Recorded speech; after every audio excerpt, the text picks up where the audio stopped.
Today we are going to be talking about the radicalization of incels. So, we're going to define exactly what radicalization is to the best of our ability, and what exactly are incels, and how are they radicalized? What does that look like? So, first, some basic definitions. Well, not so basic because radicalization, what exactly is radicalization? Well, experts disagree on it, but what most of the experts do agree on is that it is a sort of process. So, what Kohler says is it's the process by which an individual becomes an extremist. Now, that of course begs the question, what is an extremist? What constitutes extremism? Because we have extreme belief, which is just thinking something that's probably not socially acceptable. And then we have extreme behavior, which is, taking action, executing a plan, something that is not socially acceptable. Now, what happens is it is a process, but at what point do we say that someone has become radicalized? Someone is a radical. Well, that can be in the form of extreme belief, possessing an extreme belief, or exhibiting an extreme behavior. So, some examples of this, of endpoints, beliefs in racial or religious supremacy. So, this is an extreme belief. And then we have denying basic human rights. This is a bit more of a extreme behavior along with violent action. That's a big one. And then group membership, something as simple as being affiliated with these other radicals and extremists. That can constitute you being called a radical and an extremist, and then spreading the message, taking this ideology and pushing it outward. That can be seen as what makes you a radical. And now let's look at what are incels. So, incels means involuntary celibate. So they say that they are oppressed and disrespected by women, and therefore they are antagonistic against the sexually active men and women. They're antagonistic against most women, but men particularly, they focus on the sexually active ones, and they play on this idea that their loneliness and this isolation stems from the systemic oppression that they can't really do anything about. We'll talk more about that later. So, historical legacy behind this movement, absolutely. There is sexism, of course, and with that comes male entitlement. So, males believe that they are entitled, not all males, but these males believe that they are entitled to sex, to intimate connection, and whatever they want from these women. And obviously, that's not the way society works, but they feel entitled to it. So, this creates that tension there. But why now? Why is this just now becoming a problem? Well, for one thing, it's not. Males have always been felt entitled to these sorts of things, but why is it? Why is this now a cultural movement that's coming into existence? Well, the existence of the internet and online communication. This is a huge part of it. This is where we see most of the incel groups. And what derives from this communication is lonely, isolated men congregating online, talking about their feelings. Well, why is that a problem? Why is lonely men getting together talking about their problems um, such an issue? Well, it's not in and of itself until they turn to these radical ideas, until they turn to this depluralization, which we'll talk about later. Because no matter what you think the definition of radicalization is, no matter what you think the endpoints of radicalization is, it's hard to argue against violent action like rape, murder, um, other sorts of extreme violence, that not being an endpoint where we can say you are a radical, you are being socially unacceptable here. And this has happened a lot. There are a lot of instances of this among young incels who claim to be champions of other people who can't be a part of this movement. So here's the main argument that goes with male entitlement. So what happens, incels, these men, they suffer from the male entitlement to sex and intimate connection, and they don't get it. And they feel like they should. So they feel like they're getting shortchanged by the universe, by society. And when you don't get what you believe you are owed, you want to make things right. Whether that means getting revenge, I don't. Get, you want to be justified, and you want justice. So you believe that you have the right to strike back at the world, and this is exactly what happens with these instances of violence.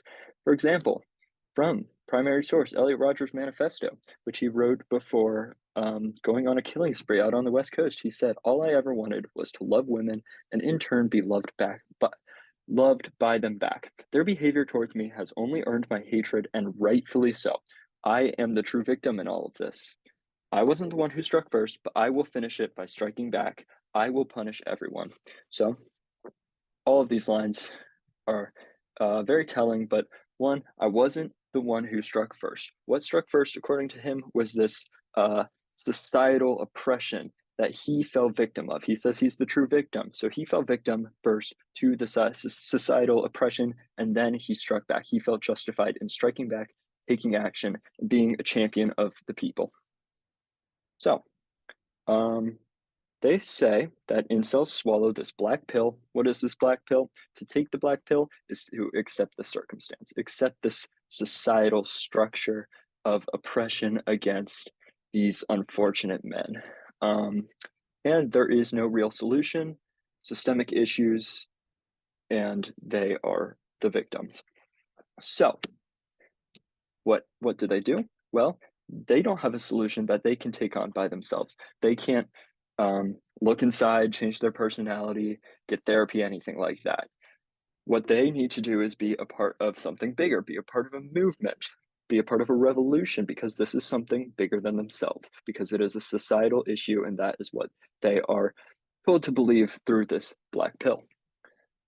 So here's another quote from Elliot Rodger. Finally, at long last, I can show the world my true worth.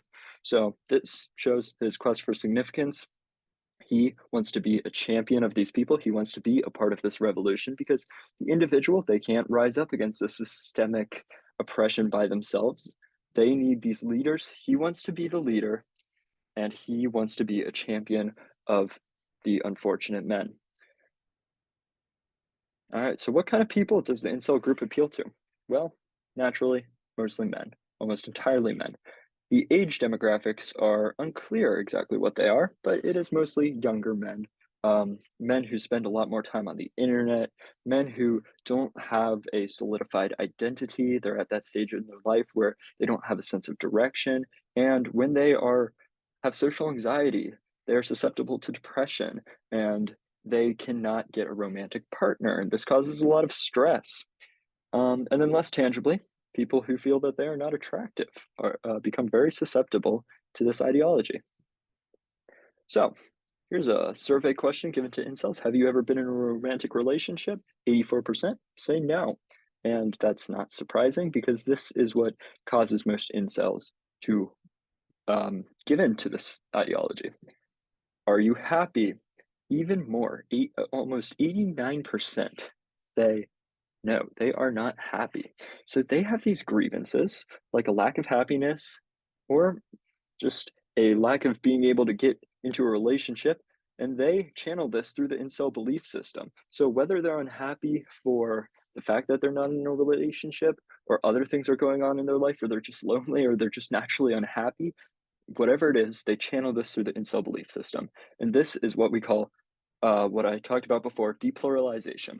So this, as Kohler says, grievances and personal problems are reconstructed and integrated into the ideology of the group to which the individual is subscribed. So they take their grievances with the world, they take their problems, and they direct it at those people who the group is targeting. So if you're not attractive, you have a grievance with the fact that you're not attractive, well, you put that on the fact that women are oppressors, and you put that on this systemic societal issue. If you're lonely, it's because of this giant, broad societal issue, and that women are oppressors. If you're unhappy, it is because women are oppressors in the society. So now, the impact of appearance we talked about before. 86.5% of respondents said that physical appearance was what was preventing them from finding a partner. It wasn't anything to do with their personality or how they treated women, it was their physical appearance. You can see in the middle that less than half of them said that their personality was what was stopping them. So this shows a lot that this incel group, they really play on the physical appearance side of things because they believe physical appearance, it's something that we're given. It's something we can't really change. We're born with it. And so we are stuck with it. And it's kind of that black pill. You can't do anything about it. You have to be a part of something bigger. you can't do anything about your physical appearance, so you need to feed into this bigger narrative, this bigger revolution. Now, looking at University of Texas Statistical Survey, we see political affiliation, about 39% right of center, 45% left of center, 17% centrist. So there's not a lot of correlation between membership in the incel group and political affiliation. Now, racial distribution, same thing, not a lot of correlation. Um, as one might expect, 64% white, 36.42% biracial, interracial person or person of color. So, not a lot of correlation there. Now, look at comparable North American radical groups like the base QAnon. They are disproportionately white, they are disproportionately right of center. Those are the two main things that really connect the people within that group. Now, what's the connector between incels? Well, big part of it, kind of like what we talked about, depression. About 75% of incels are said to have diagnosable moderate to severe depression. Almost half of them have severe anxiety. So, this is telling they have these problems with their lives. They're depressed about something. They're anxious about something. Maybe it's just something. Uh, it's a part of them that they are susceptible to depression or anxiety. But whatever it is, those grievances get channeled into hatred towards women, into hatred towards this alleged system of women being oppressors. Now, here's a quote from the interviewer, and this is what the life of an incel looks like, the HBO and Vice documentary. The interviewer says, in this subculture, people bond over self-loathing. Joey says it's therapeutic, but four of his friends have killed themselves. So, they do damage to themselves, they do damage to each other, they do damage to people outside of the group. So, with that being said, are incels terrorists? We see how much damage they do, and we know how much damage terrorists do. So are incels terrorists by that standard? Well, in Canada, yes, they are.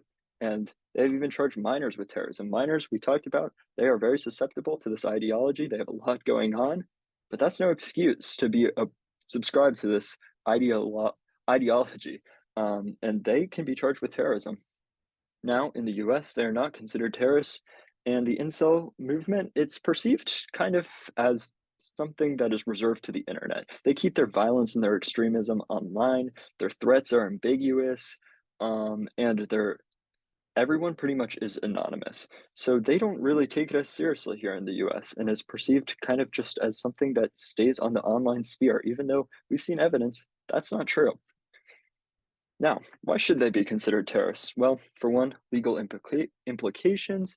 The courts, things pass a lot easier, like in Canada, you can charge people with terrorism, um, and things will go, the laws change when something's considered terrorism, and then this group is taken a lot more seriously, as we see on the third point. Another thing that's taken more seriously, online presence. It's very difficult to censor a lot of the ambiguity that goes on within this incel culture on subreddits and online. However, we see like ISIS and comparable groups, they get censored heavily. And so that's because they're considered terrorists. And if we can consider this online culture to be terrorists, then we can have better um, resources to censor their online presence and kind of stall them back there. And then also, parents will monitor their children. Parents probably don't have much of a problem with their kids joining a group to belong somewhere. However, if that group is a known terrorist organization, then parents will be a lot more cautious of that. Now, with that, are the actions of incels, as it stands, legal or illegal? Being a part of an online community, making broad, ambiguous threats, creating hateful messages and content, these are all wrong things. But in most cases, they're not illegal. But if this was a part of a terrorist conspiracy, if this was all feeding into a terrorist organization, well, then yes, it would have some legal implications. And a lot of these things would become illegal. And so that would also stall them there. Now, the top objection of of the incel organization is mostly just recruitment, spreading the message. Their number comes from power, or their power comes from numbers, and the more people they have, the more justified their belief comes because the bigger this message grows, and they believe that women really are the oppressors if they get enough people to stand up to them. Their recruitment strategies, they play on misfortune. They play on things people can't control, lack of appearance, They tell you you need to be a part of this bigger movement because you cannot do something by yourself. That's the black pill. So they plan these external locus of control, and also a strategy they use. They keep it anonymous. They do it almost exclusively through internet. Makes it a lot easier to communicate. And they appeal to the needs. Lonely men, they need a group to belong in. They need a direction to escape this depression and anxiety. And the incels provide this, and they play on that. Now, concerns of them being considered terrorists, they feel like they are making a true difference in the world if they're labeled as a terrorist, because as Newman says, one man's radical or terrorist is another man's freedom fighter. They can be a champion then of the people. And sure, that is true. They will perceive it as that most likely. However, I acknowledge that this label will not fix the problem, the label of terrorists, but it will weed out many individuals because a lot of these individuals are just lonely men, depressed men who are looking for somewhere to belong, and they will not look to belong in a terrorist organization.